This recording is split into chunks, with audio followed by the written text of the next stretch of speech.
So today we are going to talk about Huygens principle. वो क्या था? इसको हम कह सकते हैं Huygens principal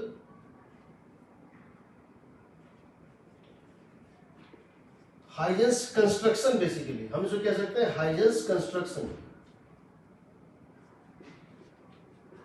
this is geometrical method. Huygens ने एक ज्योमेट्रिकल मेथड दिया था जिससे आप एक गिवन वेव फ्रंट का कुछ टाइम बाद वेव फ्रंट ड्रॉ कर सकते हैं। इसने क्या बोला था? If we have a wave front at time t, we can draw the wavefront at time t plus dt। dt time के बाद वेव फ्रंट कैसा होगा ये हम पता कर सकते हैं। We can find what is the shape and size of wave front after time dt। कैसे? देखो, इसका ये कहना था कि मान लो ये कोई वेव फ्रंट है, मान लो ये एक वेव फ्रंट है at t equal to t, जो इस डायरेक्शन में मूव कर रहा है, मान लो एक वेव फ्रंट है, एक सरफेस है एट टाइम t। तुमसे कहा गया है what is the shape and size of the wave front at time t plus dt। Time t plus dt पे dt टाइम के बाद इसका शेप और साइज निकालो या इस वेव फ्रंट को ड्रॉ करो। तो तुम क्या करो, तुम इसमें points low a b c d। जैसे बहुत सारे पॉइंट्स होंगे, जैसा कह रहा है तुम ये सारे पॉइंट्स ले लो, ये सारे कुछ पॉइंट्स ले लो। इस वेव फ्रंट के ऊपर जो पॉइंट्स हैं उनको एक दूसरा बल्ब मान लो। क्या मान लो? एक बल्ब मान लो जो अपनी रोशनी एमिट कर रहा है। ये वेव फ्रंट किसी सोर्स से आया है, जो ये पॉइंट ए है, ये पॉइंट बी है, ये पॉइंट सी है और ये पॉइंट डी है। These points would begin to glow, these points would become a bulb which emits a wave, which emits a spherical wave. ये जो सारे points A B C D हैं, ये एक अपना ही एक वेव एमिट करेंगे। ये यहां पे जलने लगेंगे, ग्लो करने लगेंगे, जैसे दिवाली का दिया जलता है, ये सब जलने लगेंगे और ये वेव एमिट करेंगे। So these points are called secondary sources और वेव सोर्सेस। हम इसको कहते हैं A B C D behaves as secondary sources. तो ये यहां से वेव एमिट करेगा ऐसे करके, यहां से एक वेव एक्सपेंड करना शुरू करेगा टाइम के साथ। तो ये एक सोर्स का काम करेगा, एक पॉइंट सोर्स का काम करेगा, तो ये एक वेव जनरेट करेगा। सिमिलरली ये एक वेव जनरेट करेगा जो कि समय के साथ इसके अराउंड क्या होगा? एक्सपेंड करेगा। ये एक वेव जनरेट करेगा जो कि यहां पर एक्सपेंड करेगा। ये एक वेव जनरेट करेगा, जैसे पॉइंट सोर्स का क्या होता है? स्फेरिकल वेव फ्रंट होता है। These sources begin to behave like secondary sources। ये सोर्स की तरह, इंडिपेंडेंट सोर्स की तरह बिहेव करेंगे। These points behave as independent sources। तो ये यहां से इमिट करेगा। इसका कहना है स्मॉल टाइम dt में ये कितना एक्सपेंड कर जाएगा? यहां पर स्पीड है v1, तो v1 dt रेडियस पे ये एक्सपेंड कर जाएगा। यहां अगर स्पीड है v2, ये कितनी रेडियस पे एक्सपेंड कर जाएगा? v2 dt। यहां अगर स्पीड है v3, तो ये कितने रेडियस पे dt टाइम में एक्सपेंड कर जाएगा? v3 dt। अगर यहां पर स्पीड है v4, तो dt टाइम में कितने डिस्टेंस पे एक्सटेंड कर जाएगा? v4 dt। अब अगर तुम एक ऐसा सरफेस बनाओ जो इसके फ्रंट फेसेस पे टेंजेंशियल है, एक ऐसा सरफेस बनाओ जो इसके फ्रंट फेसेस पे टेंजेंशियल है, वो होगा नया वेव फ्रंट। तो उसका ये कहना था कि नया वेव फ्रंट इस टाइप से बनेगा। This is the envelope surface. Envelope surface क्या है? जो इसको टच करता निकल जाए। This is the new wave front. This is the new wave front. क्या है? Tangential surface. Tangential surface that envelops the secondary spherical waves, spherical wavelets. ये तो हाइगन का प्रिंसिपल था। एक्चुअल में क्या है, जो मेथड हमारे काम का वो हम देखेंगे। तो ये देखो, इसका मतलब है, इसका ये कहना है कि अगर ये हर जगह स्पीड सेम अगर होता तो ये जितना मूव करता उतना ही ये मूव करता, उतना ही ये मूव करता, उतना ही ये मूव करता। अगर हर जगह स्पीड सेम होता तो हर जगह डिस्टेंस ट्रेवल्ड भी इक्वल होता। तो उस केस में क्या होता, उस केस में क्या होता, ये जितना चलता उतना ये चलता, यानी ये स्फेयर स्फेयर ही रहता। लेकिन अगर हर जगह स्पीड अलग है तो इसका क्या होगा, शेप थोड़ा डिस्टॉर्ट कर जाएगा। तो समझो, if velocity is same everywhere, अगर हर जगह वेलोसिटी सेम है, if velocity is same everywhere, then क्या होगा, शेप वही रहेगा, साइज बदलेगा। Shape remains same, shape remains same, size changes. Or if velocity is different,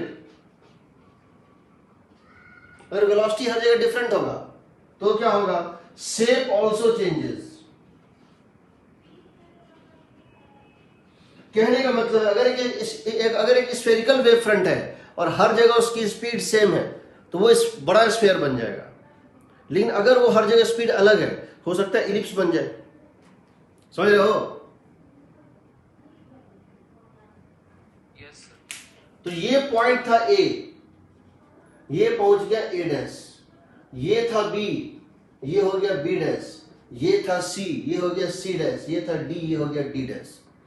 अगर तुम डी डी डैश को ज्वाइन करोगे, इस दोनों सरफेस में परपेंडिकुलर होगा, जो कि डायरेक्शन ऑफ रे होती है। सी सी डैश को करोगे परपेंडिकुलर होगा, बी बी डैश को करोगे ये इस पे परपेंडिकुलर होगा, ए ए डैश पे करोगे ये इस पे परपेंडिकुलर होगा। तो उसने क्या किया था, पेंसिल से यहाँ पर एक सर्किल बनाया, जिसका रेडियस क्या लिया, सेंटर लिया ए, रेडियस क्या लिया v1 dt। यहाँ पर सर्किल बनाया, सेंटर लिया बी, रेडियस लिया v2 dt। यहाँ एक सर्किल बनाया, सेंटर लिया सी, रेडियस लिया v3 dt। यहाँ एक पॉइंट लिया डी, सेंटर बनाया इसको, और एक पेंसिल से एक सर्किल बनाया v4 dt। फिर इसने क्या किया, ये सारे स्फीयर बने थे, उसके फॉरवर्ड एनवेलप को, एक ऐसा सरफेस जो आगे के इसके फ्रंट मोस्ट पॉइंट को टच करता हुआ एक सरफेस बना दिया, and that is called secondary wavelet. ये हाइगन का प्रिंसिपल था, बट हमारे काम का प्रिंसिपल कुछ और है। ठीक है, कोई डाउट इसमें?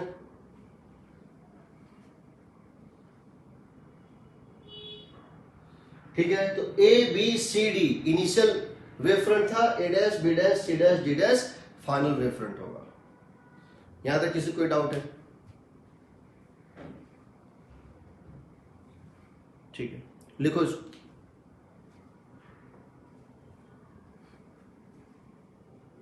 मैं अगर इसको टेक्स्ट के फॉर्म में लिखना चाहूं,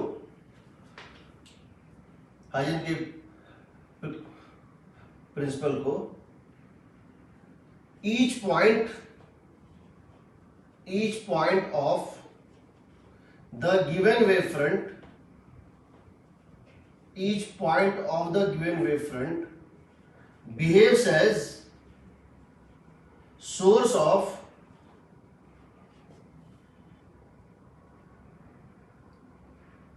behaves as a point source of light, a point source of light emitting spherical wavefront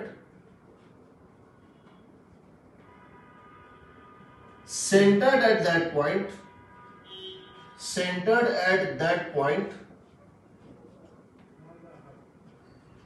and radius v dt at that point.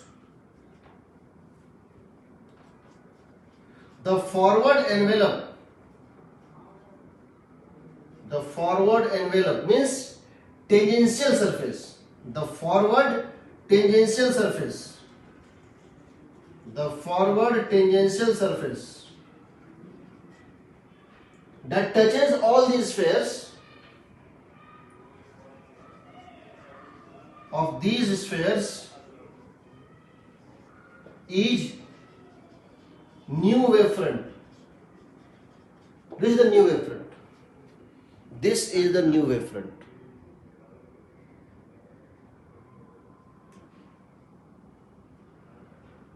This is the new wavefront.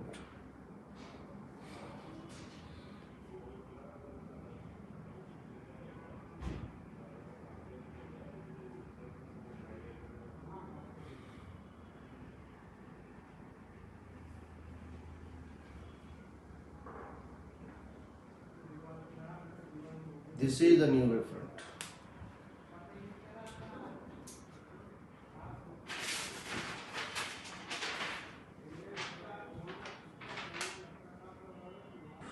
तो अगर हम चाहते हैं कंपटीशन में क्वेश्चन बनाना, आईआईटी में क्वेश्चन बनाना, तो हमको इस तरह से नहीं होगा। ये तो ज्योमेट्रिकल, ये तो थ्योरी है। हमारे पास दो मेथड है। पहला है दैट इज कॉल्ड, अगर हमको रे डायग्राम पता है तो हम जो वेव फ्रंट ड्रॉ करेंगे, हमारे लिए दो प्रिंसिपल बड़े काम के हैं। कौन कौन से? Wave front drawing. पहला मेथड है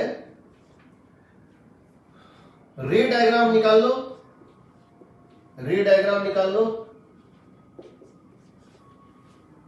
पहला मेथड है कि रे डायग्राम निकाल लो, और दूसरा क्या करो कि रे डायग्राम पे प्लेन नॉर्मल टू रेज के नॉर्मल एक प्लेन बना दो। दूसरा मेथड है इक्वल टाइम इक्वल डिस्टेंस। समझते हैं कैसे?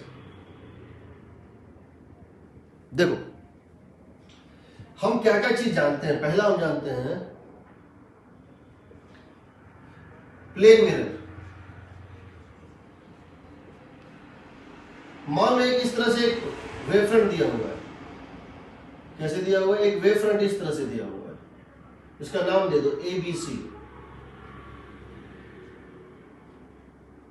एक प्लेन वेव फ्रंट है, समझ रहे हो? What is the meaning of plane wave front?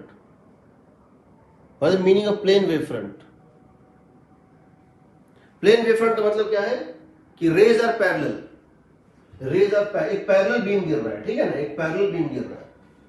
तो ये एक वेव फ्रंट दिया है, पूछा है रिफ्लेक्शन के बाद इसका शेप क्या हो। Draw the wave front just after reflection, ठीक है? ये प्लेन मिरर है। एग्रीड?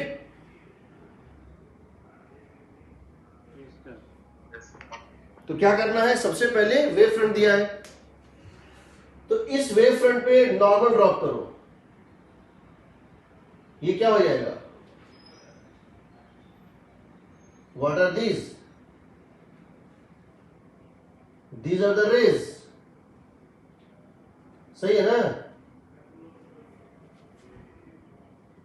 एग्रीड? रिफ्लेक्शन वाली ये रेज कैसे जाएंगे? इस तरह से जाएंगे। Angle of incidence is equal to angle of reflection. Agreed?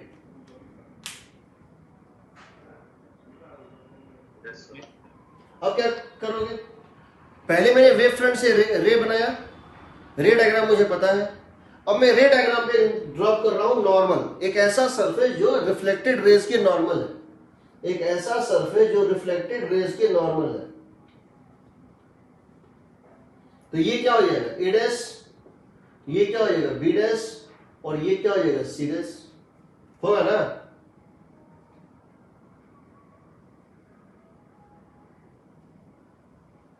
समझ रहे हैं? Yes sir. तो समझो, ए से लेकर ए डैश तक आने में जितना टाइम लगेगा उतना ही में बी पहुंच जाएगा बी डैश पे, और सी पहुंच जाएगा सी डैश पे।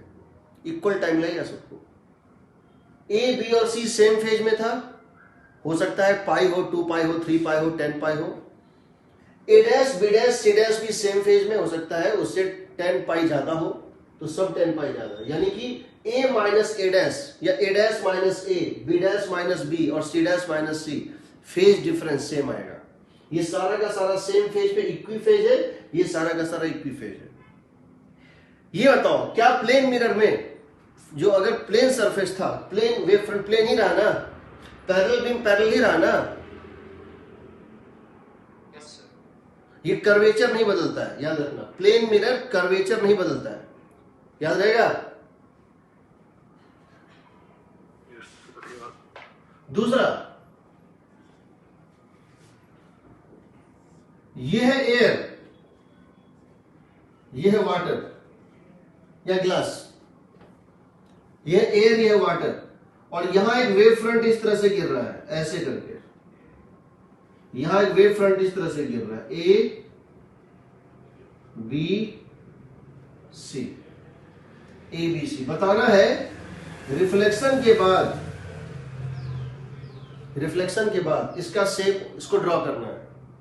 तो सबसे पहले क्या करोगे, सबसे पहले यहां से इस तरह ड्रॉ कर दो, इस वेव फ्रंट पे क्या ड्रॉ कर दो, रेज ड्रॉ कर दो, कर दिया।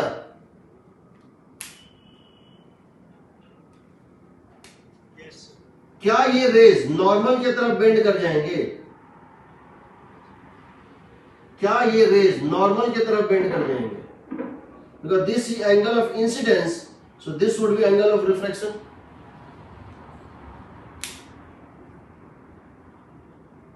सही है। Yes, sir. Yes, sir. अब एक ऐसा लाइन ड्रॉ करो जो इसके ऊपर परपेंडिकुलर हो, अब एक ऐसा लाइन ड्रॉ करो जो इन रेज के ऊपर परपेंडिकुलर हो, इस surface normal to the rays. तो देखो ये हो जाएगा ए डैश, ये हो जाएगा बी डैश और ये हो जाएगा सी डैश। सही है, सही है।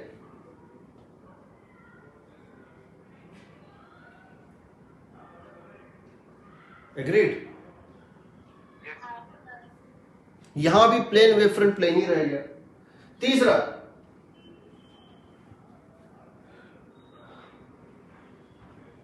Concave mirror.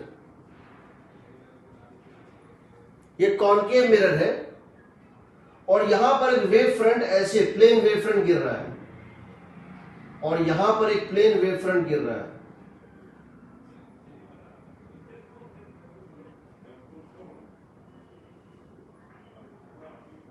ए बी सी। आपको बताना है कि जस्ट रिफ्लेक्शन के बाद, आपको बताना है रिफ्लेक्शन के जस्ट बाद इसका शेप एंड साइज क्या होगा। ठीक है, आपको बताना है रिफ्लेक्शन के जस्ट बाद इसका शेप एंड साइज क्या होगा। तो क्या करोगे बताओ। तुम जानते हो कि अगर ये रेज पैरेलल है,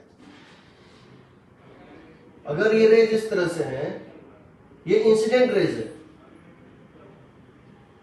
इसके नॉर्मल इंसिडेंट रेज है। ठीक है, तो रिफ्लेक्शन के बाद ये कहां मिलते हैं, फोकस पे। Yes, sir. तो रिफ्लेक्शन के बाद ये मिलेंगे फोकस पे। ये हो गया रिफ्लेक्टेड बीम। अब तुम्हें ऐसा सरफेस ड्रॉ करना है जो रिफ्लेक्टेड बीम के परपेंडिकुलर हो। तो क्या इस तरह ड्रॉ करें, नहीं ना, इसके परपेंडिकुलर। सोचो, इसके परपेंडिकुलर ऐसे, इसके परपेंडिकुलर ऐसे, इसके ऐसे, तो ये कैसा बनेगा, ऐसा बनेगा।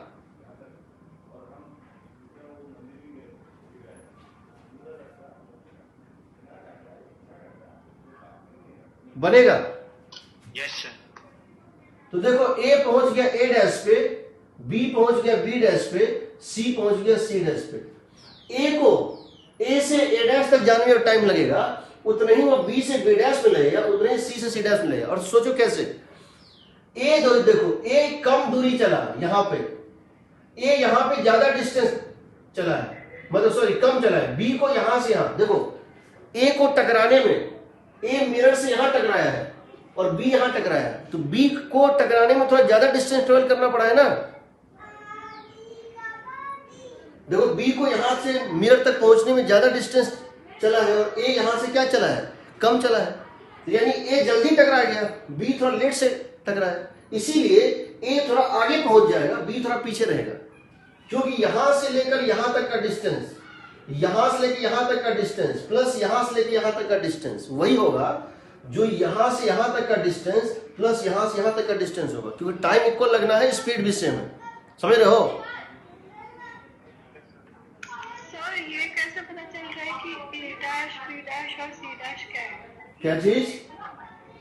मतलब ये पता कैसे चल रहा है कि ए डैश बी डैश और सी डैश मतलब कहाँ है? नहीं, मैंने यहां पर ए लिया, मैंने यहां पर ए लिया, बी लिया और सी लिया, 3 पॉइंट लिया, यहां से रिफ्लेक्ट कराया, यहां से रिफ्लेक्ट कराया, यहां से रिफ्लेक्ट कराया, रिफ्लेक्ट कराने जो सबसे टॉप मोस्ट पॉइंट ए था, तो इसका भी सबसे top most point A dash होगा, इसका टॉप मोस्ट पॉइंट बी था, इसका टॉप मोस्ट पॉइंट, इसका मिडिल पॉइंट बी था तो बी डैश होगा, इसका बॉटम मोस्ट पॉइंट सी था, इसके बीच में और भी इनफाइनाइट पॉइंट्स हैं, बट मैंने सिर्फ 3 को ही दिखाया है।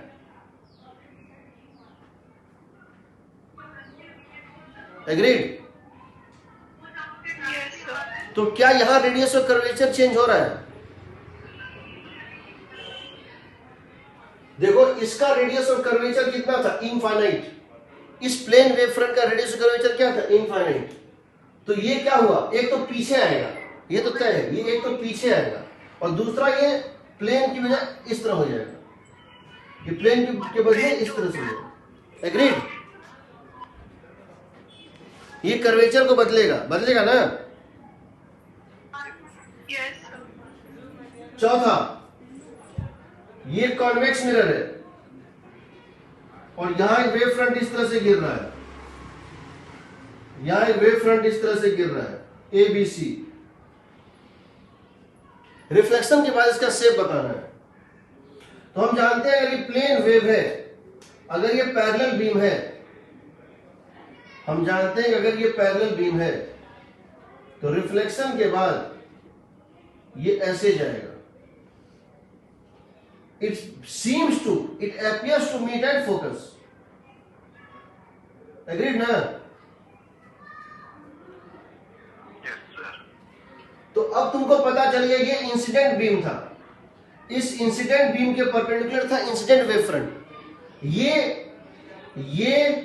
और ये रिफ्लेक्टेड बीम है, इसके परपेंडिकुलर क्या बनेगा, इसके परपेंडिकुलर क्या बनेगा, रिफ्लेक्टेड वेव फ्रंट बनेगा ना? Yes, sir. तो अगर ये ए था तो ये हो जाएगा ए डैश, ये बी था तो ये हो जाएगा बी डैश और ये सी था ये हो जाएगा सी डैश। तुम देख सकते हो टकराने के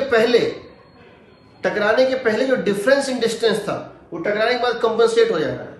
ए जो है थोड़ा दूर पे टकराया था, ए थोड़ा दूर पे टकराया था, ये इस तरह से बनेगा, देखो ये ऐसे बनेगा, ऐसे बनेगा,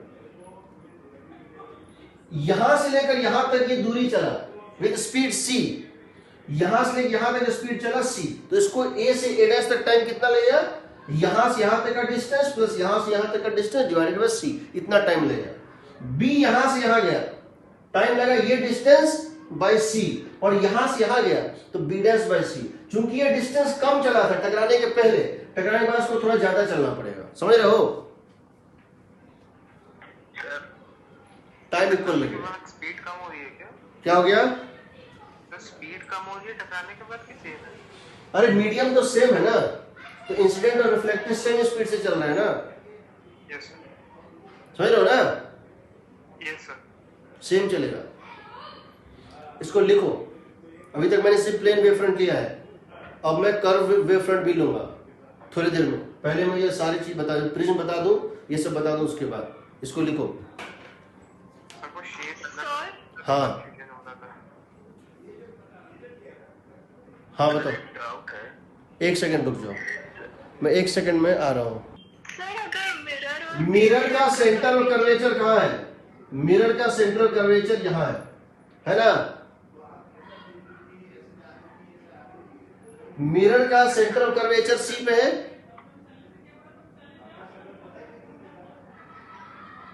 है जी? ये जो स्प्रेड हो रहा है ये कहां पर है? एफ पर है। इसका सेंटर ऑफ कर्वेचर कहां है? एफ पे है ना। ये लाइट कहां से आता हुआ लग रहा है? From where this light, reflected light seems to come from. ऐसा क्या लगेगा? पैरेलल बीम था तो क्या लगेगा? इस लाइट का रेडियस ऑफ कर्वेचर कहां था? एफ पे ना।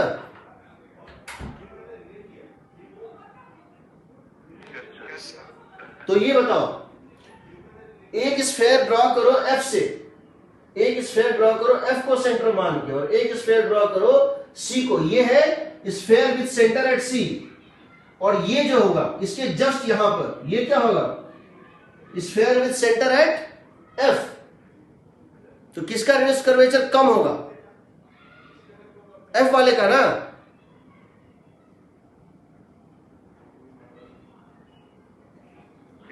तुम यहां पर एक पॉइंट लो, एक सर्किल ड्रॉ करो, एक रेडियस ये है किसका? रिफ्लेक्टेड वेव फ्रंट का रेडियस है एफ टू दैट पॉइंट, क्योंकि जो वेव फ्रंट रिफ्लेक्ट हुआ है उसका सेंटर ऑफ कर्वेचर फोकस पर है, जबकि जो स्फेयर है उसका सेंटर ऑफ कर्वेचर कहां है? इसके सी पर है। तो ये r/2 है, ये r है ना। आपका वीडियो अटक रही है और ऑडियो भी क्रैक हो रही है। ठीक है, वो तो बात की बात है। पहले ये बताओ कि radius of curvature of sphere, radius of curvature of the wave front होगा r/2 f, और रेडियस ऑफ कर्वेचर ऑफ जो मिरर है इस केस में वो है r, सेंटर कर। हाँ,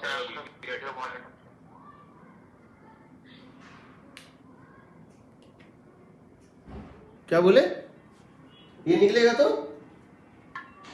दो बार रिफ्रैक्शन होगा, दो बार रिफ्रैक्शन होगा, दो बार रिफ्रैक्शन होगा। ठीक है, वो तो निकलेगा क्या सही रहेगा, लेकिन थोड़ा सा हल्का सा लेटरल शिफ्ट हो जाएगा। लेफ्ट होगा। हल्का सा लेटरल होता क्या है कि जब ये वेव ऐसे करके गिरता है, ये ऐसे बेंड करता है और फिर ये ऐसे निकल जाता है। ठीक है, जिस एंगल पर यहां गिरता है उसी एंगल पर यहां से बाहर भी निकलता है, मतलब अपने ही पैरेलल निकलता है, लेकिन इसकी डायरेक्शन और इसकी डायरेक्शन में एक शिफ्ट आता है। समझ रहे हो ना? अगर ये इस तरह से गिर रहा था ऐसे, अपने पैरेलल ही निकलेगा, डेविएशन होगा 0, अपने पैरेलल निकलेगा, थोड़ा सा नीचे शिफ्ट हो जाएगा। तो होगा क्या? तुमको ये दिखेगा यहां पर कि यहां पर ए जो था वो पहुंच जाएगा ए डैश पर, बी पहुंच जाएगा बी डैश पर, और सी पहुंच जाएगा सी डैश पर। ये इस डायरेक्शन थोड़ा शिफ्ट हो जाएगा। समझ रहे हो? ये इतना शिफ्ट हो जाएगा, ये ऐसे शिफ्ट हो जाएगा, और ये ऐसे शिफ्ट हो जाएगा। होगा कुछ नहीं, बस ये इस तरह से था, बस ये इस तरह से था, ऐसे हो जाएगा बस। गेटिंग?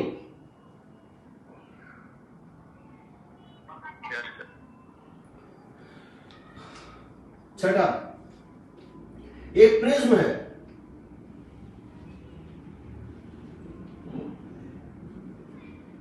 ये एक थिन प्रिज्म है, और यहां पर एक वेव फ्रंट गिरा इस तरह से, और यहां पर एक वेव फ्रंट गिरा। ये ग्लास का प्रिज्म है, और यहां पर एक वेव फ्रंट गिरा इस तरह से। कौन सा वेव फ्रंट गिरा? इस तरह से देखो,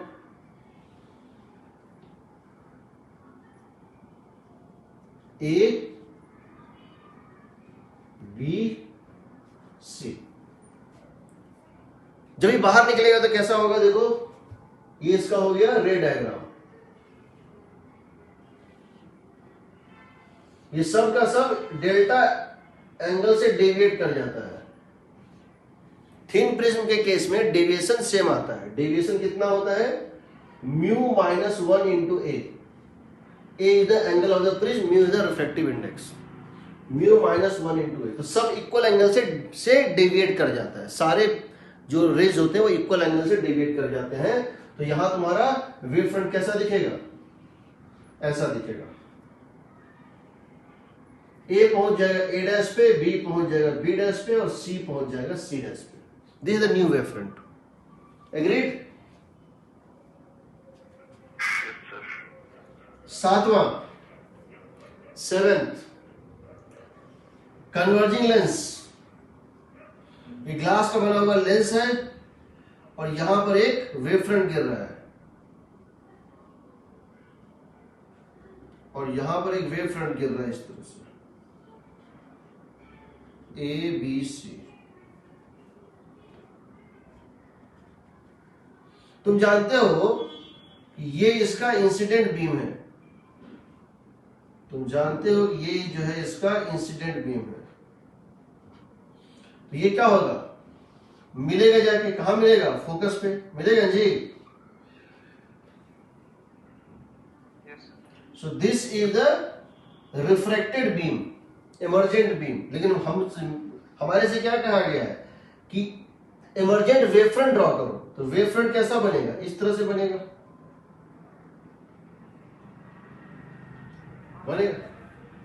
ए की जगह ए डैश, बी पहुंच जाएगा बी डैश, और सी पहुंच जाएगा सी डैश।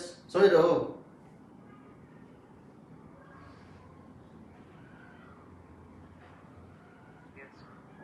तुम देखो, इसको ज्यादा डिस्टेंस चलना पड़ा है, बी को ज्यादा डिस्टेंस चलना पड़ा है डेंसर मीडियम में, ए को कम चलना पड़ा है, इसीलिए ए थोड़ा आगे निकल जाएगा। देखो ए जो है ना, ए को कम थिकनेस चलना पड़ा है ग्लास में, बी को ज्यादा थिकनेस चलना पड़ा है ग्लास में, जहां स्पीड कम होती है, इसीलिए सेम टाइम में बी थोड़ा पीछे रह जाएगा, ए थोड़ा आगे निकल जाएगा। समझ रहे हो?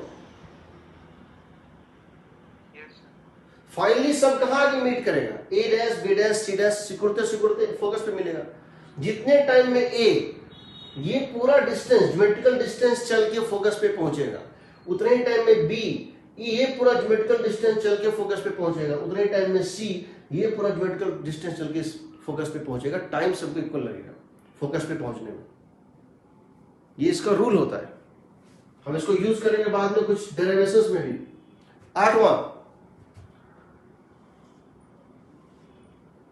Diverging lens.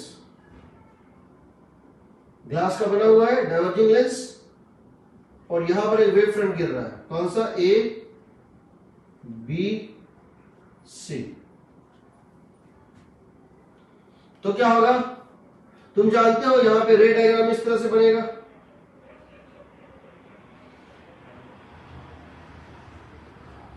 इसकी प्रॉपर्टी क्या होती है, लाइट को डाइवर्ज करता है, ये लाइट को कन्वर्ज करता है, ये लाइट को समेटता है, ये लाइट को कन्वर्ज करता है, अंदर दबाता है, और ये बाहर फेंकता है, यहां से लाइट बाहर फेंकेगा।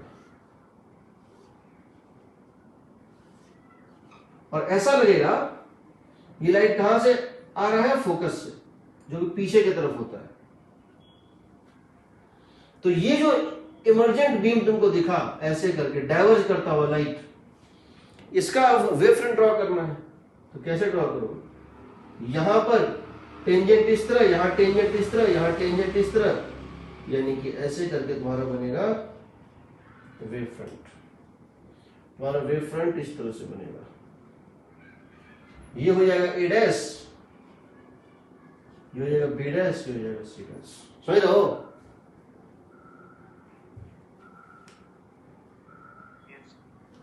तो क्या ये रेडियस और कर्वेचर को बदलेगा, तो यस बदलेगा।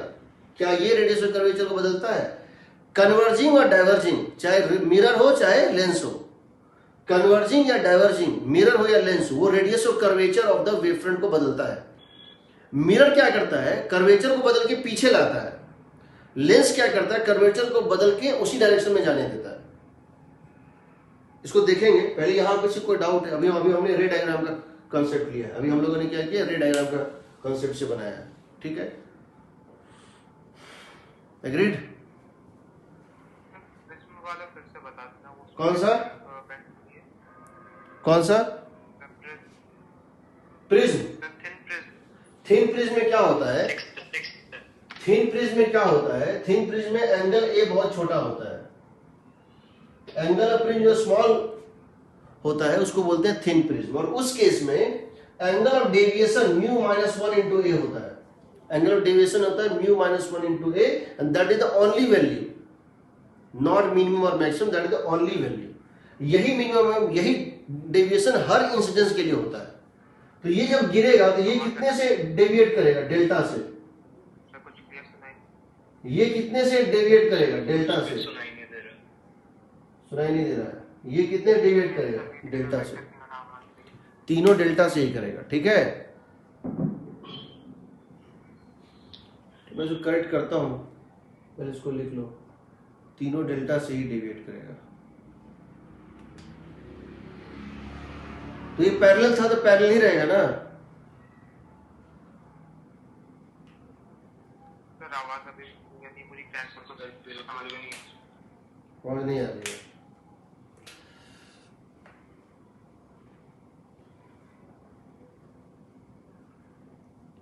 ठीक है, काम करो, इसको नोट कर लो, फिर आज की क्लास लगता है मुझे बंद करनी पड़ेगी।